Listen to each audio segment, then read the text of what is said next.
Hi everyone. तो आज के इस वीडियो में मैं आप लोगों को बताने वाली हूँ कि किस तरीके से केराटिन ट्रीटमेंट किया जाता है। बहुत सारे आप लोगों ने मुझे कमेंट करे थे कि दी आप केराटिन पे वीडियो बनाइए।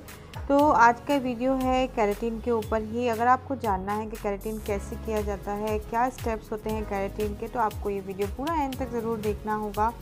और आपने देखे इनके बिफोर हेयर्स और आफ्टर हेयर्स भी आप देख सकते हैं कितने अच्छे हो गए हैं। बेसिकली केराटिन क्या होता है ये सब कुछ मैं आप लोगों को वीडियो में बताऊंगी।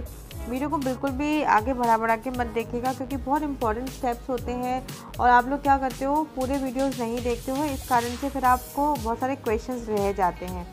तो मैं स्टार्ट करती हूँ, आप लोगों को बताती हूँ कि बेसिकली केराटिन क्या होता है और ये बालों में क्या काम करता है।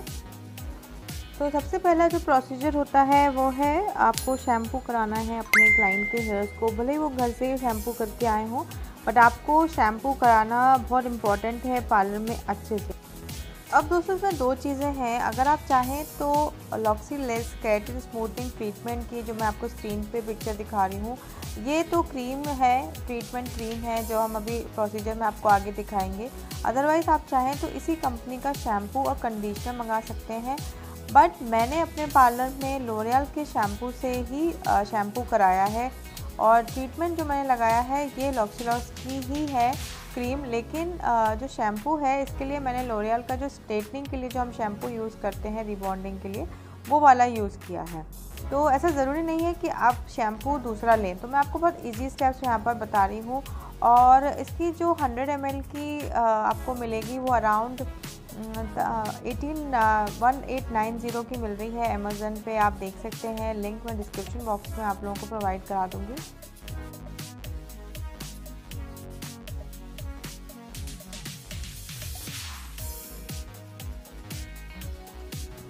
अभी हमने यहाँ पर केवल शैम्पू किया है, हम कोई भी कंडीशनर अप्लाई नहीं करने वाले हैं। और इसके बाद आपको इस तरीके से एक ब्रश लेना है। जब भी हम हेयर का कोई काम करते हैं तो आप इस तरीके का ब्रश जो लेते हैं वो, और उसके बाद आपको इस तरीके का एक मेजरिंग बाउल लेना है। जो नाउ अब हम इसको सबसे पहले बालों को टॉवल ड्राई कर लेंगे अच्छे से। सो यहाँ बालों को ड्राई करने के लिए आप ड्रायर लगा सकते हैं। यहाँ पर हॉट ड्रायर का यूज़ कर सकते हैं आप। मैंने स्पेसिफिकली यहाँ पर इसलिए हॉट ड्रायर बोला है कि आपको कन्फ्यूजन ना हो। रिबॉन्डिंग में हम कोल्ड ड्रायर लगाते हैं, बट इधर केराटिन में आप हॉट ड्रायर लगा सकते हैं। और अब जब बाल आपके क्लाइंट के 80% तक ड्राई हो जाएं, उसके बाद आप 4 बेसिक सेक्शंस को निकाल लीजिए। 4 बेसिक सेक्शंस जब भी मैंने आपको पहले भी बताया है, ईयर टू पार्टिंग करते हैं और क्राउन सेक्शन के बालों को भी निकाल लेते हैं। तो ये हमारे 4 बेसिक सेक्शन इस तरीके से बन जाते हैं। मैंने क्रीम अपने बाउल में निकाल ली है। इसके लिए आपको ग्लव्स की भी ज़रूरत पड़ेगी और इस तरीके की एक पॉलीथीन की भी ज़रूरत पड़ेगी। ये सारी चीज़ें मैं आपको दिखाऊंगी। हमेशा याद रखिए कि प्रोडक्ट आप पहली बार में कम निकालिए, आपको लगेगा तो फिर दोबारा निकालिए। ऐसी रिबॉन्डिंग में भी जब भी आप करें तब भी आप हमेशा, मैंने उस दिन की वीडियो में आप लोगों को बताया था कि कम से कम पहले आप निकालिए प्रोडक्ट, और उसके बाद आपको लगता है रिक्वायरमेंट होती है, देन आप उसके बाद फिर से निकालिए। फिर अब यहाँ पर एक सेक्शन को हम ओपन करेंगे। अच्छा, इसमें हम सेक्शन जो होता है वो मीडियम ले सकते हैं। जैसे रिबॉन्डिंग में और केराटिन में क्या डिफरेंस है ये मैं आप लोगों को यहाँ बता दूँ। पहले तो केराटिन जो होता है वो एक प्रोटीन होता है जो कि बालों के पीएच लेवल को इंक्रीज़ करता है। और क्योंकि हम धूप की वजह से और बहुत सारे केमिकल ट्रीटमेंट्स हम कराते रहते हैं, इस कारण से हमारा जो पीएच लेवल होता है बालों का, हेयर्स का, वो बहुत ज़्यादा ख़राब हो जाता है। तो ये पीएच लेवल को बैलेंस करता है। और जो रिबॉन्डिंग होती है वो बालों को बॉन्ड से सीधा करता है, मतलब स्ट्रेट करता है। तो ये जो होता है केराटिन ट्रीटमेंट बेसिकली उन हेयर्स के लिए किया जाता है जो बहुत ज़्यादा रफ़ हो जाते हैं, बार बार रिबॉन्डिंग और हेयर कलर करा के। और किसी के अगर बाल बहुत ज़्यादा फ्रीजी हैं और उनके बालों में कोई भी केमिकल ट्रीटमेंट नहीं हुआ है, तब भी आप उन्हें केराटिन दे सकते हैं। बिकॉज़ बेसिकली केराटिन एक प्रोटीन होता है और इसका काम बालों को सीधा करना नहीं होता है। ये भी बता दूँ, जब भी आपके कोई क्लाइंट आए तो आप उनको ये बात क्लियर कर सकते हैं कि बालों को सीधा नहीं करेगा, ये बालों को स्मूथनेस पहुंचाएगा। और इसके अलावा केराटिन जो है वो 3-4 मंथ्स आपके हेयर्स में चल जाता है और डिपेंड करता है कि आपका जो क्लाइंट है वो किस तरीके से कैरी कर रहा है इस केराटिन ट्रीटमेंट को। चलिए मैं आगे इसके बारे में आगे कंटिन्यू करूँगी। तो यहाँ पर मैंने क्या किया, सेक्शन को खोला, मीडियम सेक्शंस हेयर लिया और यहाँ पर हमें क्या करना है, हॉरिजॉन्टल सेक्शंस निकालते जाना है और मीडियम साइज़ का सेक्शन होना चाहिए। जो मैं बाल निकाल रही हूँ ना उसको हम बोल रहे हैं मीडियम साइज़ का सेक्शन होना चाहिए। रिबॉन्डिंग के जैसे बिल्कुल पतला लेने की ज़रूरत नहीं है, थोड़ा सा मोटा लप ले सकते हैं और ग्लव्स ज़रूर पहन लें। उसके अलावा मास्क तो खैर आप वैसे भी हमें कोरोना की वजह से लगाना ही है, लेकिन मास्क आप अपने क्लाइंट को भी लगाइए और ख़ुद भी लगाइए क्योंकि इसकी जो फ्रेगनेंस होती है वो थोड़ी हार्ड होती है। सो यस, उसके बाद आपको लगाने के बाद आप ब्रश की हेल्प से भी लगा सकते हैं, हैंड्स की हेल्प से भी लगा सकते हैं। इसके बाद इसको अच्छे से मर्ज ज़रूर करना है। कॉम की हेल्प से भी कर सकते हैं, मैं ज़्यादातर कॉम की हेल्प से कर रही हूँ, यहाँ पे आप देख सकते हैं।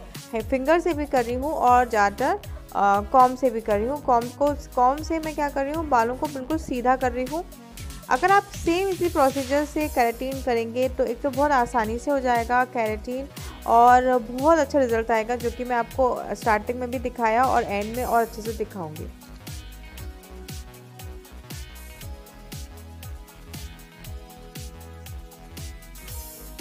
तो एक सेक्शन में हमने लगाया, उसके बाद हमने कॉम किया। अब आप दूसरे सेक्शन को ओपन करेंगे और इस तरीके से आप पूरे हेयर्स में लगाते जाएं। तो दूसरे सेक्शन पे भी आपको इस तरीके से लगाना है, आपको खोलना है और हॉरिजॉन्टल सेक्शन निकालने हैं मीडियम साइज़ और आपको ये अच्छे तरीके से लगाते जाना है। अच्छी बात यह है कि केराटिन में बहुत ज़्यादा ये जो ट्रीटमेंट क्रीम होती है बहुत ज़्यादा नहीं लगती है, बहुत ही स्प्रेडेबल होती है, यानी कि बहुत जल्दी स्प्रेड हो जाती है। तो कम ही कम लगाना है और स्प्रेड अच्छे से करना है।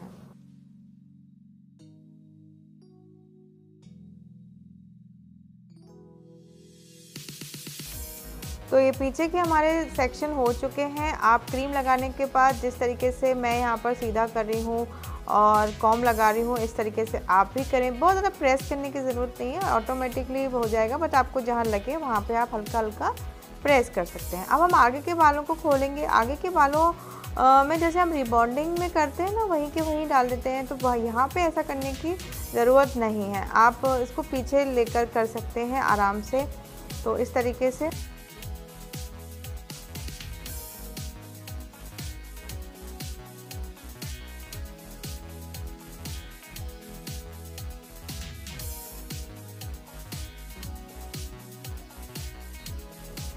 पूरे बालों में लगाने के बाद आप अच्छे से कॉम कर लें इस तरीके से, जैसे कि आप वीडियो में देख रहे हैं। थोड़ा सा आँखों में लगता है जब ये लग जाता है, उसके बाद तो आप चाहें तो आप कोई भी, अगर आप स्पेक्स लगाते हैं तो स्पेक्स लगा सकते हैं या फिर गॉगल लगा सकते हैं।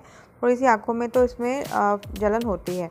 अब जो मैंने आपको पॉलीथीन दिखाई थी उसको एक्चुअली ये जो पॉलीथीन है इसको आपको पूरा अच्छे से इस तरीके से यहाँ पर लगाना होता है।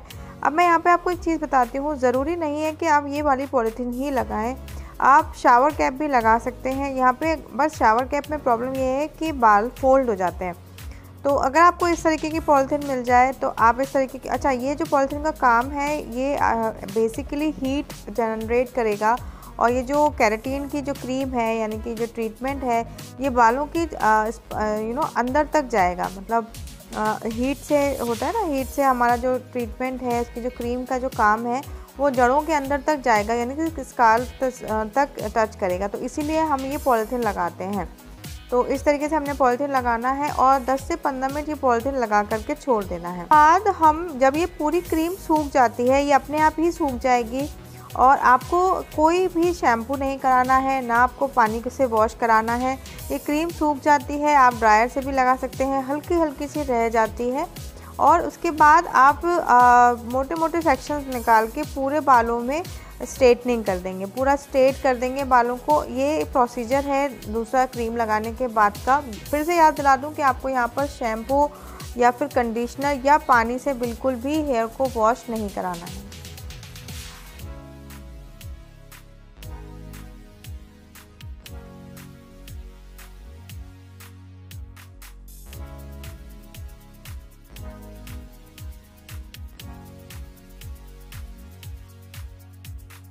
तो यहाँ पर रिबॉन्डिंग में और केराटिन की स्ट्रेटनिंग में अंतर ये है कि आपको यहाँ पर बहुत ज़्यादा पतले पतले बालों को लेने की ज़रूरत नहीं है और यहाँ पर हमने अपने सेक्शंस को खोलते हुए पूरी अच्छे से स्ट्रेटनिंग कर ली है। तो इस तरीके से आपको रिज़ल्ट दिखेगा। अभी हमारे बालों में क्रीम लगी हुई है क्योंकि हमने अभी कोई भी शैम्पू नहीं किया है, कुछ भी कंडीशनर नहीं किया है। तो ये जो क्रीम है वो 42 आवर्स यानी कि करीब 1.5 दिन ये लगी रहेगी क्रीम हेयर्स पे क्लाइंट के। तो उसके बाद आपको शैम्पू कराना है। तो आफ्टर 2 डेज़ हमने यहाँ पर शैम्पू कराना है। लेकिन यहाँ पर शैम्पू कराने से पहले आफ्टर 42 आवर्स यानी कि 1.5 दिन बाद जब आप शैम्पू कराएंगे उससे पहले आपको फिर से स्ट्रेटनिंग करनी होगी। तो अच्छे से स्ट्रेटनिंग करनी है यहाँ पर अगेन आपको, जैसे कि आप वीडियो में आप देख सकते हो कि आपको पूरे हेयर्स की फिर से स्ट्रेटनिंग करनी होगी शैम्पू कराने से पहले। तो यहाँ पर मैं पूरा स्ट्रेटनिंग नहीं दिखा रही हूँ आपको, यहाँ पे मैं सीधे यहाँ पर शैम्पू दिखा देती हूँ।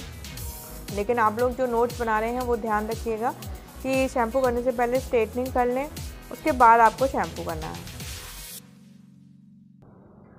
और अब मैं यहाँ पर बालों को अच्छे से शैम्पू करा लूँगी। यहाँ पे अगेन मैंने लोरियल के ही स्ट्रेटनिंग वाले जो रिबॉन्ड आपको स्टार्टिंग में दिखाया था उसी से शैम्पू कराया है। कंडीशनर का हम यहाँ यूज़ नहीं करेंगे। शैम्पू को बाद आप अच्छे से करा के बाद आप अगेन हॉट ड्रायर चला सकते हैं। हॉट ड्रायर से अच्छे से ड्राई कर लें।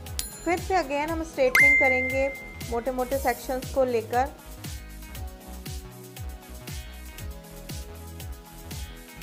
तो पूरे बालों में हम स्ट्रेटनिंग करने के बाद आप हमारा ये प्रोसीजर यहाँ पर एंड होता है। तो बस आपको कुछ ये देख सकते हैं आप बालों को कितने स्मूथ हो गए हैं। और इनके बिफोर मैंने आपको पहले ही दिखाया कि किस तरीके से थे। तो ये जो केराटिन ट्रीटमेंट होता है हेयर फॉल में भी बहुत कंट्रोल लाता है और बालों में प्रोटीन पहुंचाता है। तो ये था आज का पूरा वीडियो गाइस, और आई होप आपको यहाँ पर केराटिन ट्रीटमेंट पूरा समझ आया होगा स्टेप बाय स्टेप कि कैसे किया जाता है।